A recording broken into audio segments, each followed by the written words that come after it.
अवंतिका ने अर्जुन को समझाया। अर्जुन ने उसके करीब कदम रखा। जब तक उसकी आंखें उसके साथ नहीं मिली तब तक वो अवंतिका को देखता रहा।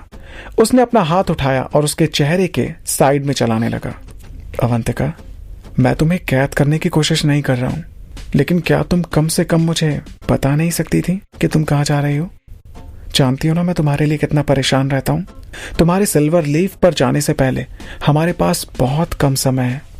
अगर मैं तुमसे कभी कहूं कि काश तुम सिल्वर लीफ के एग्जाम में ना ही जाओ, तो क्या तुम मुझसे नफरत करोगी? नो बेबी, मैं क्यों करूंगी? पर अगर मैं फेल हो गई तो आप क्या करोगे? जैसे ही अर्जुन ने उसे किस करना शुरू किया, अवंतिका ने उसकी पलकें झपका दी। उसके हाथ उसकी शर्ट के नीचे फिसल गए और उसके फ्लैट पेट को उसने अपने हाथ से रगड़ दिया। अपने बच्चे के साथ उसकी कल्पना करने लगा। देखो, मुझे कोई कारण नहीं पता कि हमें बच्चे पैदा करने में देरी करनी चाहिए। तुम्हारा क्या ख्याल है? अरे, अर्जुन तो अभी अच्छे मूड में लग रहा है। अवंतिका काफी सरप्राइज थी कि अर्जुन उससे गुस्सा नहीं है और उसने उसकी इतनी बड़ी भूल को इतनी आसानी से कैसे जाने दिया। रुको, क्या हुआ है? क्या ऐसा कुछ है जो आप मुझे बता नहीं रहे हैं? उसकी आवाज में कुछ शक नजर आ रहा था। अर्जुन ने उसे अपनी पकड़ से मुक्त कर दिया।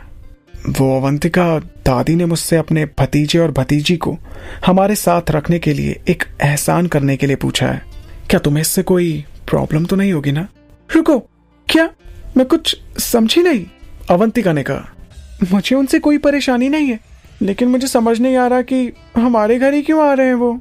अवंतिका, एक्चुअली मेरी कजन जो है ना, वो प्रेग्नेंट हो गई थी और बच्चे पैदा करते समय उसकी मृत्यु हो गई थी। तब से जुड़वा बच्चे आंटी के साथ रहते हैं। विदेश में उनका मेडिकल होगा और उन्होंने दादी से जुड़वा बच्चों को अपने साथ रखने के लिए पूछा। हम इसमें क्या करें? ये बच्चे परिवार का हिस्सा हैं, लेकिन ये डिसीजन मैं अकेले नहीं ले सकता। अर्जुन समझ नहीं पा रहा था कि उनकी लाइफ में इतने बदलाव क्यों आए थे। जब उसने अवंतिका से शादी की थी, उसे यकीन था कि वो अपने 2 कुत्तों के साथ शांति से अपनी मैरिड लाइफ को जिएगा। लेकिन तभी उसके घर पर उसके छोटे भाई ने हमला कर दिया और उसकी एक्स फियांसी ने उसकी पत्नी के साथ दोस्ती कर ली थी, और जो हमेशा अवंतिका के खाने को टेस्ट करती रहती है। 2 कुत्ते जो उसका ध्यान हमेशा उससे दूर रखते हैं, और अब वो अपने घर में 2 बच्चों को और लाने वाला था। ऐसा क्यों लग रहा था कि वे अब प्ले हाउस में खेल रहे थे? ओह, फिर उन्हें आने दो। मुझे लगता है कि उनके लिए किसी अजनबी के साथ रहने से अच्छा है कि वो हमारे साथ रहें। वैसे भी मुझे बच्चे अच्छे लगते हैं, अवंतिका ने कहा। इसके बाद अवंतिका खुशी से मुस्कुराई और धीरे से अर्जुन के गाल को पकड़ लिया, और अर्जुन ने हमेशा की तरह अवंतिका को अपने क्लोज करके उसे किस करना शुरू कर दिया। उसकी पत्नी शायद ही कभी फिजिकल कांटेक्ट की पहल करती थी, खासकर इंटीमेट होने के लिए। ये सच था कि उनकी प्लानिंग में हुए बदलावों से वो काफी परेशान थी, क्योंकि उन्होंने शुरू में बस ये डिसाइड किया था कि वो एक साथ एक कॉन्ट्रैक्ट के अंदर रहेंगे। लेकिन अब काफी चीजें बदल रही थी। अर्जुन ने उसे अपनी फैमिली से इंट्रोड्यूस भी करवा दिया था। उसकी फैमिली उसे पसंद भी करने लग गई थी, और अब वो 2 बच्चों को अपने साथ रखने के लिए भी तैयार थे, जिनकी माँ पहले ही मर चुकी थी। लेकिन ये एक अच्छी बात थी कि अर्जुन एक अच्छा और देखभाल करने वाला पति था, इसलिए वो दोनों जितना हो सके अपनी जिंदगी को पति पत्नी के रूप में बिताना चाहते थे। वैसे क्या आपने मुझे माफ कर दिया? अवंतिका ने एक मोहक अंदाज में अपनी ड्रेस को चेंज करते हुए अर्जुन से पूछा। वेट अवंतिका, तुम इतनी जल्दी अपनी ड्रेस का हुक बंद नहीं कर सकते हो। अर्जुन ने उसे अपनी बाहों में ले लिया और उसे एक टाइट हग करने लगा। अर्जुन, मैं तुम्हें बहुत चाहती हूँ। अवंतिका ने भी अर्जुन के गाल को चूम लिया। एक क्षण बाद अवंतिका ने महसूस किया कि उसकी पीठ उनके बेड के गद्दे के खिलाफ दब गई है। बस तो, मैं भी तुम्हें बहुत पसंद करता हूँ। और ये कहकर अर्जुन अवंतिका के ऊपर लेट गया। अर्जुन ने कोई समय नहीं गवाया और अवंतिका के होठों से अपने होठों को मिला लिया।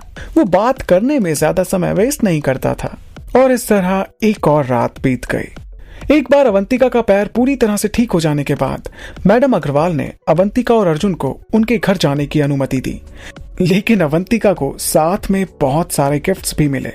उसने अपने गाल पर हल्के से एक थप्पड़ भी मारा जब उसने एक लेस अंडरगारमेंट और नई नाइट ड्रेस देखी, जो उसके लिए किसी सरप्राइज से कम नहीं था। यह उसे उसकी दादी ने दिया था। ओह गॉड, ये तो सच में अर्जुन और मेरे बच्चे पैदा करवा के रहेंगे। उन गिफ्ट्स को लेके अवंतिका अपने कमरे में चली गई। इसके बाद उसका ध्यान एक सफेद कागज की थैली के एक विशाल बक्से की तरफ गया। मैडम अग्रवाल ने उसे कहा था कि वो एक बार इसे जरूर खोल कर देखे, और वो भी बहुत एक्साइटेड थी कि आखिर इसके अंदर ऐसा क्या है। इस अजीब गिफ्ट के साथ अवंतिका थोड़ा घबरा भी रही थी कि आखिर इसके अंदर क्या है। काफी एक्साइटेड होकर उसने उस रेक्टेंगुलर बॉक्स को अपने बेड पर रख दिया। उसने धीरे से रिबन को खोला और एक तरफ रख दिया। आखिर क्या है इसके अंदर, ये सोचते हुए उसने ढक्कन को उठा लिया और कागज को एक तरफ कर दिया। ओह! उसके होंठ ओ शेप में बन गए, जो साफ तरह से बॉक्स के अंदर के सामान से हैरान थे। उसकी उंगलियां गुलाबी रंग के नाइट गाउन पर सफेद फूलों की सुंदर कढ़ाई पर चलने लगी। उसके होठों पर एक मुस्कान आ गई, क्योंकि जैसे ही उसने उस सुंदर चीज को देखा तो वो केवल मुस्कुराकर अपनी खुशी को बयां कर सकती थी। ये देखने में काफी सुंदर था और अवंतिका को भी ये काफी पसंद आया था। तभी मैडम अग्रवाल भी अवंतिका के रूम में आ गई, और जब उन्होंने देखा कि अवंतिका इस गिफ्ट को देख रही है तो उन्होंने अवंतिका से कहा, यह वाकई में काफी सुंदर था, लेकिन क्या मैडम अग्रवाल को यह लगता था कि अवंतिका को अर्जुन को सेड्यूस करने की जरूरत है, इसलिए वो ऐसी चीजें उसे दे रही थी ताकि अर्जुन जल्दी से उसके करीब आ जाए और उन्हें एक पोता दे दे। मिसेस अग्रवाल के इन गिफ्ट्स के बारे में सोचकर ही अवंतिका के गाल लाल हो गए थे। वो नहीं जानती थी कि अधिक शर्मनाक क्या है, जब दादी ने उसे एक नाइट गाउन दिया, या ये जब वो उस नाइट गाउन को यूज करके अपने पति के सामने जाएगी और ये बताएगी कि ये गिफ्ट उसे उसकी दादी ने दिया है। शर्म के साथ कि वो क्या सोच रही है, अवंतिका ने उस नाइट गाउन को उस बॉक्स में वापस रख दिया। अर्जुन अभी अभी अपने काम से वापस आया था और जैसे ही उसने अपनी पत्नी को देखा उसका मूड बदल गया। एक किस के साथ अवंतिका ने उसके हाथ खींच लिए और अर्जुन से दिन में बनाए डेजर्ट को टेस्ट करने के लिए कहा। अपने घर से अपूर्व के बाहर जाने की वजह से अर्जुन ने कुछ अच्छा महसूस किया कि उसके प्यारे घर में कम से कम वो इंसान नहीं है जो हर पल उन पर नजर रख रहा था। वो अपने घर के अंदर कदम रखने ही वाले थे कि तभी उन्होंने कई तेज आवाज के साथ बीप सुनी जो उनके घर के अंदर से आ रही थी। ऐसा लग रहा था कि उनके पड़ोस में नए लोग आए हुए हैं जिनके चलने की वजह से ये आवाजें हो रही थी। हे, उसे संभाल कर रखो, तुम इसे तोड़ सकते हो। भीड़ में से एक जानी पहचानी सी आवाज आई जिसने अर्जुन और अवंतिका दोनों का ध्यान अपनी तरफ खींच लिया। अर्जुन अवंतिका को लेकर अपने ड्राइव वे की तरफ चला गया। अपूर्व, तुम्हें क्या लगता है कि तुम क्या कर रहे हो? अर्जुन ने अपने भाई का ध्यान आकर्षित किया जो मूवर्स में से एक से जोर से बात कर रहा था। अपूर्व ने अपना सिर घुमाया और अपने भाई और भाभी को देखा। ओ भैया, कैसे हैं आप? मेरी प्यारी सी भाभी, कैसी हैं आप? मेरा खड़ूस भाई आपका अच्छे से ध्यान तो रख रहा है ना? अपूर्व, ओह सॉरी भाई, वो क्या है ना, मैं आज से आपका नया पड़ोसी बनूंगा और प्लीज मेरे साथ आप अच्छे से रहिएगा, और भाभी प्लीज मुझ पे अपनी कृपा बनाए रखिएगा, वो खाना पीना जरा प्लीज। हाँ। अर्जुन की नजरें अपने भाई पर पड़ी तो यही कारण था जिसकी वजह से अपूर्व आज काम पर नहीं आया था, क्योंकि अर्जुन ने उसे अपने घर से निकाल दिया था। तो अपूर्व भी कहां पीछे रहने वाला था। उसने एक कदम आगे दिमाग दौड़ाया और अब वो अर्जुन को ज्यादा परेशान करने के लिए उसकी जगह के करीब आकर रहने की प्लानिंग बना रहा था। क्या तुम मुझे चैन से नहीं जीने दे सकते अपूर्व मेरे भाई? अर्जुन ने उसे निराशा से देखा।